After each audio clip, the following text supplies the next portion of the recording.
Halo semuanya, pada video kali ini saya akan mengulas sebuah buku berjudul Manajemen Strategi dan Daya Saing Perguruan Tinggi Swasta yang ditulis oleh Siti Khotimah, SEMM, dan diterbitkan oleh CV Nusantara Press Indonesia.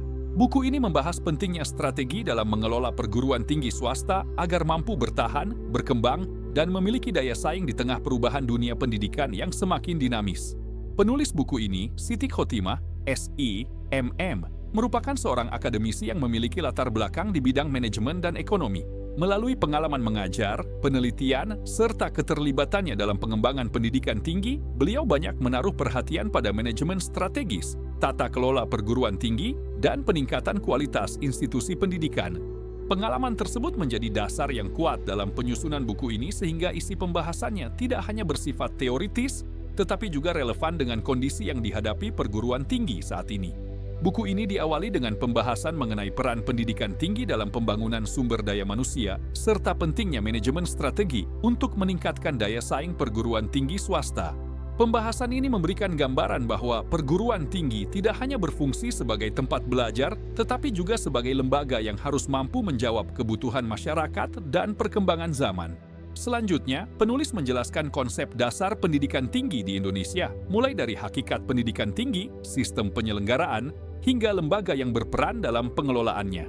Bagian ini membantu pembaca memahami dasar-dasar sebelum mempelajari strategi pengelolaan perguruan tinggi secara lebih mendalam.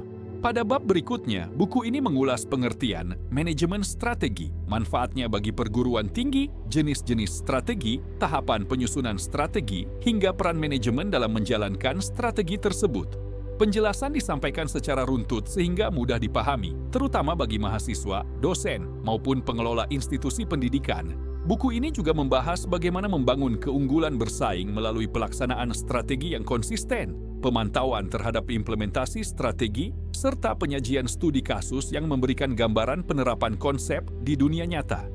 Selain itu, penulis menguraikan berbagai faktor yang memengaruhi daya saing perguruan tinggi swasta, baik yang berasal dari lingkungan eksternal seperti persaingan antar perguruan tinggi, maupun faktor internal seperti kualitas sumber daya manusia, tata kelola, dan kemampuan organisasi dalam beradaptasi. Salah satu bagian yang menarik adalah pembahasan mengenai implementasi inovasi dan transformasi perguruan tinggi di era digital. Penulis menjelaskan pentingnya transformasi digital, inovasi pembelajaran, kepemimpinan yang adaptif, serta kesiapan perguruan tinggi menghadapi tantangan pada era Society 5.0. Topik ini terasa sangat relevan karena perkembangan teknologi telah mengubah cara institusi pendidikan memberikan layanan kepada mahasiswa dan masyarakat. Kelebihan buku ini terletak pada bahasa yang sederhana, susunan materi yang sistematis, serta pembahasannya yang menghubungkan teori dengan praktik pengelolaan perguruan tinggi. Buku ini sangat cocok dijadikan referensi bagi mahasiswa, dosen, peneliti, maupun pengelola perguruan tinggi yang ingin memahami pentingnya strategi dalam meningkatkan kualitas dan daya saing institusi. Namun, bagi pembaca yang mengharapkan lebih banyak data empiris terbaru atau contoh internasional, buku ini masih dapat dilengkapi dengan referensi tambahan agar pembahasannya semakin luas. Secara keseluruhan, Manajemen Strategi dan Daya Saing Perguruan Tinggi Swasta merupakan buku yang memberikan pemahaman menyeluruh mengenai strategi pengelolaan perguruan tinggi di tengah perubahan lingkungan pendidikan yang terus berkembang.